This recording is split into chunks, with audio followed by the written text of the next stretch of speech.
All right. I realize that I have not done an episode of The Deadline in like the last 2 weeks. I want to apologize about that to all of those high school football fans and players and parents that like to listen to my recaps of that every week.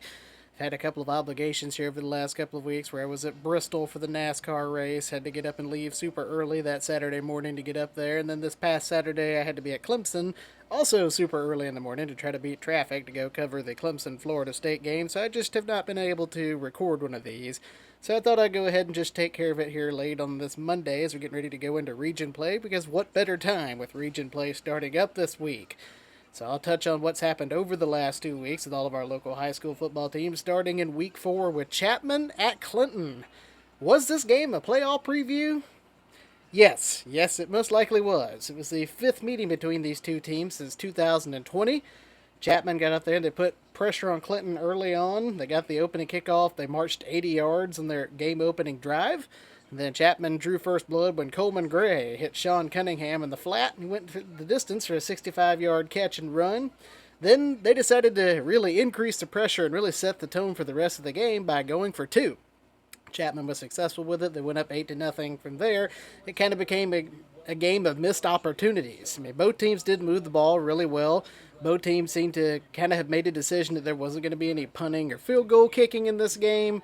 In fact, Chapman actually turned it over deep in Clinton's red zone 3 different times. They really could have pulled away with field goals there and just decided not to. So there was a conscious decision made somewhere here that they were going to go for touchdowns and they were going to go for it on fourth down every time, because this was just one of those games where the pressure seemed like it was on both teams the entire time. And this is also going to probably be a preview of these two teams that might meet with each other potentially either in the upper state quarterfinals or maybe even for the 3A upper state championship later on down the road. And if it goes anything like this game did, it's going to be super awesome. I can look forward to that when it comes November. But going back to this one, Clinton just kind of kept shooting themselves in the foot with penalties. They had a lot of holds. As I understand it, they only had one returning starter on their offensive line. So holding has been kind of an issue for them this season. They were penalized in total 16 times for 142 yards in the game. Still, despite that, they were able to move the ball pretty well, and they still were able to hang with Chapman for a little bit. They went down there and they tied it at 15 late in the third quarter with a 35-yard trick play. They ran a half-back pass, kind of caught Chapman napping a little bit. But Chapman, once again, Coleman Gray has been known to take the team on his shoulders, and he did it again. They needed an answer, and he went down there and he answered perfectly. Capped off a nice drive with a hard-fought 2-yard touchdown run that made it 22-15 in favor of Chapman. Then both teams kind of exchanged empty possessions. Chapman marched all the way down to the Clinton 2-yard line on their last possession of the game and once again turned it over on downs there. So it seemed like Chapman kind of was going to be able to salt it away with that, because Clinton was going to have to march 98 yards and they only had like a minute or so on the clock there to do it. And somehow, some way, Clinton's quarterback took it in his hands. Quarterback's name is Teshawan Richardson. He is a really, really athletic quarterback. He's able to kind of change directions and make crazy throws on the run, switch directions on a dime. He is a very athletic quarterback, unlike any that we've probably seen since maybe Colton Bailey when he was playing at Chapman a few years ago. He was very athletic, very shifty, and he used a lot of short passes along the outside, kind of getting out of bounds real quick to try to stop the clock. And they moved down the field methodically, got it down into the red zone, and basically it came down to a goal line stand. He delivered on a clutch 5-yard slant for a touchdown as the clock hit zero here, and naturally, because of this game and the implications that were riding with it and how it kind of had a playoff feel to it, they decided they wanted to go ahead and go for the win, especially at home. So Clinton decides to go for two. Chapman brings some pressure. They get to Richardson. He tries to go back to the middle of the field in that same slant. There was nobody there. Chapman's linebacker, Reese Lynch, knocks the ball down, and that ends up ending the game. Chapman holds on for the 22-21 win there in Clinton. A big one for the Panthers. This week, Chapman was right back to being that dominant offensive force that they've been most of the season, as they went and ran all over Union. But real quick, before I touch on that, let's look at the stats from the win over Clinton. Coleman Gray, 8-17 for 153 yards and a touchdown. He also threw one interception. And he had 17 carries for 161 yards and 2 touchdowns. Sean Cunningham had 6 receptions for 137 yards and a touchdown, and Matthias Scott carried the ball 8 times for 94 yards. But going ahead and going to what happened Friday night as they hosted Union here on Week 5. Union jumped out to an early 7-0 lead in this one. By the way, speaking of Union, they were coming into this one with fresh off their first win of the season in Week 4 as they defeated Lawrence at home 20-17 last week. But Union jumped out to an early 7-0 lead and an 11-yard Cam Owens touchdown run. Chapman went on to score the next 50 unanswered. So Coleman Gray in this one, 10 of 13 for 268 yards with 3 touchdowns. He also added 102 rushing yards and 2 touchdowns. Then you had 9 different Chapman receivers have at least 1 reception in this game. So Coleman Gray just slinging it all over the field and finding guys open seemed to be the story in that one. Sean Cunningham still led the way. He had 120 yards for 4 catches and 185 all-purpose yards. 65 of those came on a 65-yard punt return touchdown. So Sean Cunningham making plays in both special teams and on offense in this one. But Chapman again just dominates Union for a 57-14 win. Chapman will go on the road and, well, let's just go ahead and call a spade a spade. They're playing Carolina Academy for their region opener. They're going to come out 1-0 in region this week, and it's not going to be close. They're going to have a running clock by halftime in that one, most likely. It's just no offense or nothing against Carolina Academy, but they've not been good in a long time, and they're not going to be good anytime soon. Chapman's just going to overpower them.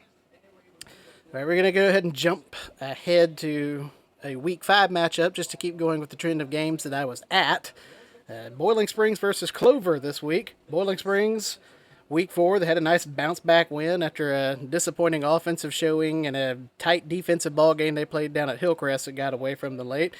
Boiling Springs bounced back with a 31-14 win over Greer last week, and nothing against the Greer Yellow Jackets, but that was just something that was to be expected. Boiling Springs is just that much better. Greer struggling, especially on the defensive side of the ball, and Boiling Springs has just been not only a pleasant surprise out of the gate, but they have proven that they're a really good team, and they're on the upswing here. So Boiling Springs just a little bit better than Greer, and it showed as they pulled out for that 31-14 win there. Greer did lead that game 7-3 early before Boiling Springs went on to outscore them 28-7 the rest of the way. In that game, Javen Chim had 107 rushing yards on 17 carries. The sophomore, Ryshawn Morgan, had 91 yards on 15 carries. Quarterback Lincoln Husky with another solid game, 3 rushing touchdowns. He was also 11-20 passing with 177 yards and a touchdown. And Eli Mobley led the way with 4 catches with 110 yards. But going to this week, Boiling Springs and Clover. It seems like another game that for Boiling Springs might have been winnable. It was their homecoming game. You had a Clover team that, well, they took it all over Dorman a week ago, but we'll get to Dorman a little bit more in a second here. But Dorman's been struggling this season. That's no surprise. That's no secret. So it seems like, especially with Boiling Springs and Dorman playing each other this week in their region opener, that game's going to have the implication that whoever wins it is going to finish 4th in the region and is going to be in the playoffs, and the other's not going to be. So it is make no mistake about it, a huge game coming up this Friday night for the Boiling Springs Bulldogs and the Dorman Cavaliers in Roebuck, and I will be there at that one. I'm looking forward to it. But this week, Boiling Springs' defense made an early red zone stand against Clover. They forced a turnover on downs at their own 16-yard line. The offense drives it 84 yards, ends up scoring on an 11-yard touchdown run by Javen Chim with 4 minutes to play in the first quarter. Clover responded nicely. They took on a nice methodical drive. Clover's offense, they use a heavy dose of their running back, Landon Stone. He's 6 foot tall, 160 pounds, but he's got this big frame on him. He almost doesn't look near the size that he's listed at, but yeah, he used that athletic big frame of his to be very physical. He's able to bruise his way through defenses with that big frame, and he had a big night against the Bulldogs. But on that opening drive, they went 80 yards.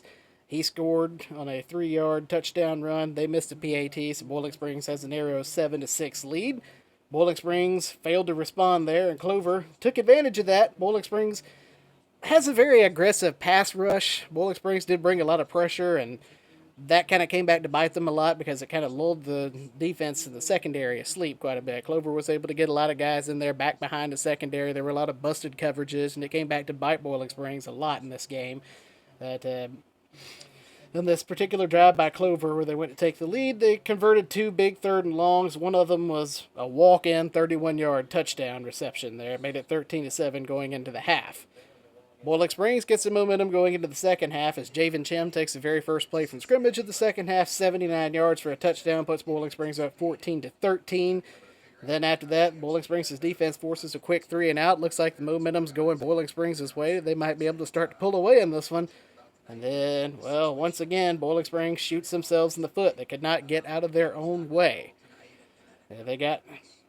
It was a second and long. Lincoln Husky throws a beautiful pass right into the hands of a receiver in the middle of the field that at minimum was going to be a big gain for a big first down, if not for a touchdown.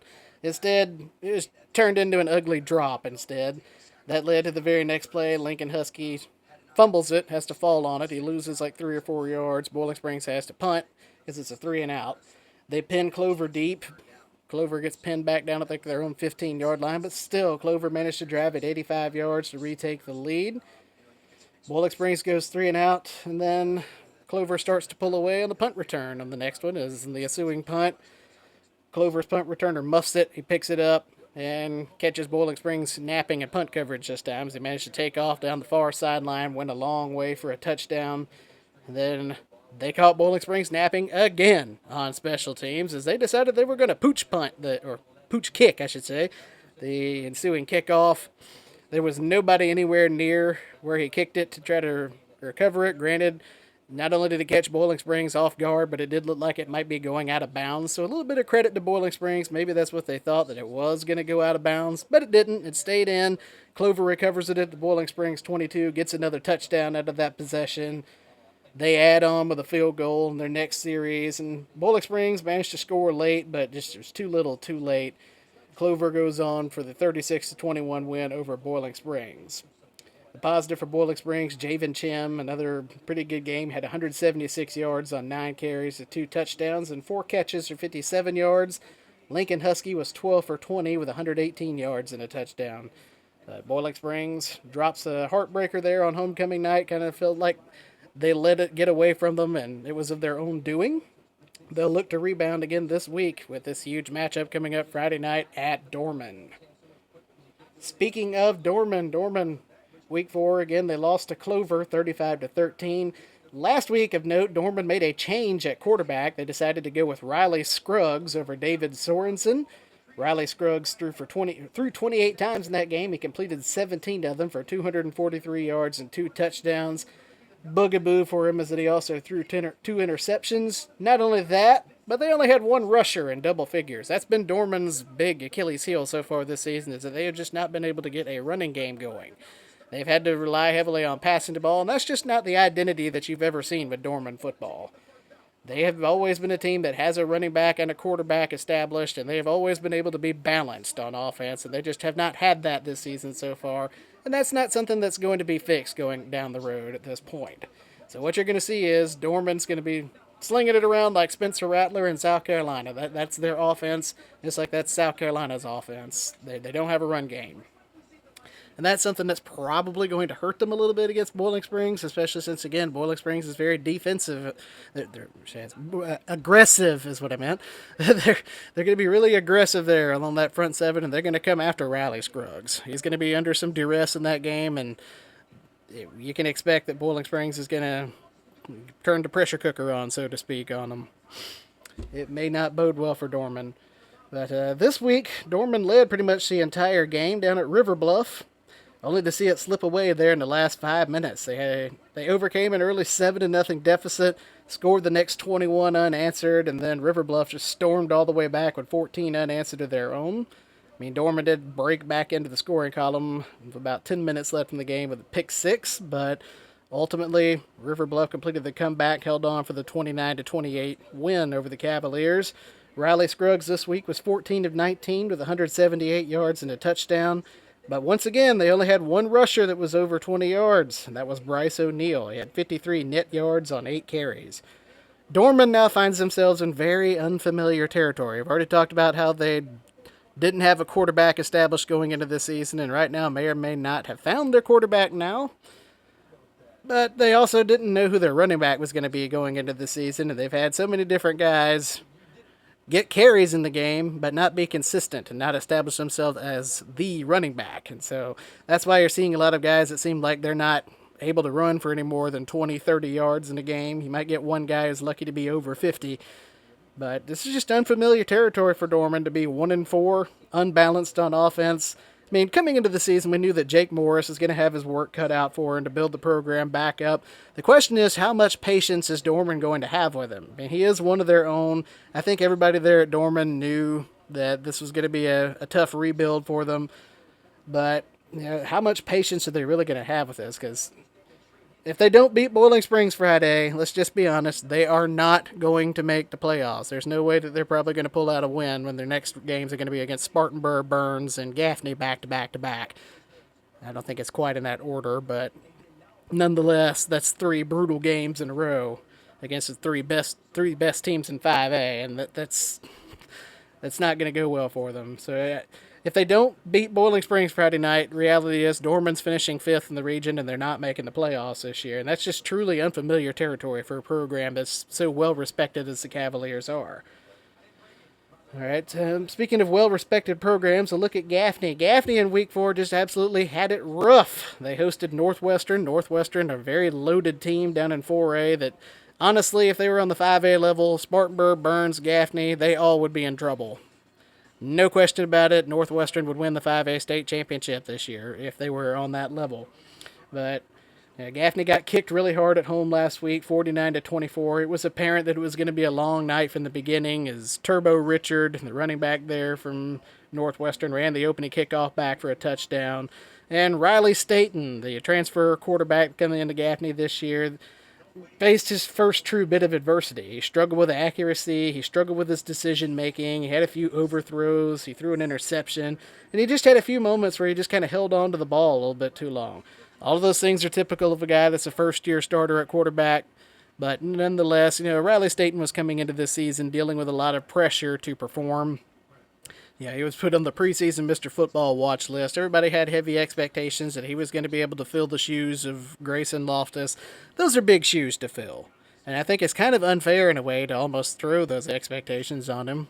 But nonetheless, Riley Staten so far, as well as Gaffney in general so far this season, has checked off every box that they have had put at them as far as tests go. They beat a really good South Point team at home.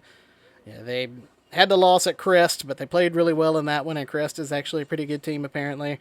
They've overcome every test that they faced so far up to this point, and you really can't shame them for this one because, again, Northwestern would win a 5A state championship if they were on the 5A level. But the question going into this week for Gaffney was going to be how much that they could respond, how well they could respond, especially when they had a tough road test this week down at Fort Dorchester. And once again, they checked the box. This battle was even through the first 3 quarters. The box scores almost kind of mirrored each other. They both scored 20 points. First quarter took well over an hour. And then they both hung 7 each over the next 2 quarters. It was 34 all going to the 4th. Then Gaffney went on to score the next 14 unanswered. Fort Dorchester comes back. They have a chance with the late touchdown, pulled back within a score. Had a chance to tie it or go ahead after an empty possession by Gaffney, but the Indians' defense comes up big again with a clutch interception. Pretty much all but sealed it. Gaffney holds on for the 48-40 win down in North Charleston. So that's a big win for Gaffney moving forward because they're off this week. They get an off week going into region play before they will start off with the Spartanburg Vikings in 2 weeks. So they have a little bit of time to rest and recover, to get some extra practice and everything in before they're ready to go face a tough test on the road at Spartanburg against a team that, let's just face it, has the best defense in the state. There's no denying it at this point for Spartanburg. Speaking of Spartanburg, both Spartanburg and Burns have done their thing against lesser opponents over the last 2 weeks. Spartanburg overpowered and outmatched Riverside 49-6 back in week 4, and then this past Friday went and shut out Malden 57-0. Both of those wins coming on the road. Burns faced Wren last week, beat them 28-7, scoring 21 unanswered points to pull away late, and then got big revenge for that loss to West Florence, or if you remember a year ago, they lost it on the last play of the game, and ended up avenging that with their homecoming game this past Friday night at Nixon Field with a big 49-6 win there. Region play is going to be interesting now because you can have a battle between a really good offense in Burns and a really good defense from Spartanburg. And yeah, we talk about Burns' offense and how they've looked so far, but Burns also has a really nasty defense. You saw what they did to Huff earlier in the season, one of the better teams up there in North Carolina there on week 0. That's a nasty defense. They've got speed. They've got athletes all around. It should be a really, really exciting game between them and Spartanburg this Friday night, and I'm looking forward to seeing how it all goes down because that very well may be the region. Yeah, you can't count Gaffney out, and I'm not counting Gaffney out, by the way. Gaffney is very much so going to be in contention there. Just have to see how things play out. But as far as early in the second season, quote unquote, because that's what we want to call a region play, this is a huge one. So looking forward to Spartanburg and Burns this Friday night. All right, jumping back down to the 3A level, Broome continues to stay red hot. They got a 58-6 win over Berea last week. They amassed over 408 yards of total offense. 250 of that came through the air, 158 on the ground. Then this week, they had over 500 yards of total offense in a quick 55-14 rout of Woodruff. Woodruff, by the way, coming off a win last week over Chesney, 40-14. Broome had 336 rushing yards this week in this game. Jalen McGill was the leader with 14 rushes for 174 yards and 2 touchdowns. Kamaje Brackett Brandon did his thing. He had 133 yards of 14 carries with a touchdown. He was 8 of 11 passing for 155 yards and 2 touchdowns. So Broome continuing to just roll right along. We're continuing to see that Jason Farmer effect play out there with the Centurions. Broome's going to host Travelers Rest in their region opener this Friday night, while Woodruff will host Chester. Started to say Chesney and quickly changed it to Chester, so it came out as Chesner. Maybe I just invented a new town. I don't know. All right, jumping ahead to Landrum. Hey, have you ever heard of this guy, Colton Link? Ever heard of him? Yeah, that guy's a beast. He had 6 touchdowns this week against Blue Ridge, and say what you want about Blue Ridge. Yes, this is absolutely the worst Blue Ridge team that I've seen possibly in my lifetime. That's nothing against Blue Ridge, and that doesn't really take away from what Landrum did to them this week, but yeah, Colton Link had 6 touchdowns. All of them came in the second half. He averaged 19 yards per carry and accounted for over 400 yards of Landrum's total offense in the win. But the tone was set early in this one. A.J. Medvar returned the opening kickoff for a touchdown, then added a 46-yard receiving touchdown on Landrum's second possession of the game. Titus Puri, a 35-yard rushing touchdown. Hayden Martindale had a 27-yard touchdown reception. It was a blowout early on in this one. So even before Colton Link scored his 6 touchdowns there in the second half. So all in all, Landrum rolls to a 74-34 win over the Blue Ridge Tigers. A week prior, Landrum also had a pretty easy win as they went on the road to Spartanburg Christian Academy. Beat them 40-20 there at the Upward Star Center. So right now, Landrum's rolling like we've not seen them in a long time, and that doesn't really bode well for Chesney, as they will open region play on the road at Chesney this week. Chesney had a bye week this past Friday and had lost to Woodruff a week ago. So yeah, it's going to be an interesting one there down at Chesney Friday night. We will see how it goes. But that's it for weeks 4 and 5 of high school football. This has been a very, very late edition of The Deadline with Jordan Farrell. We'll catch you on Saturday.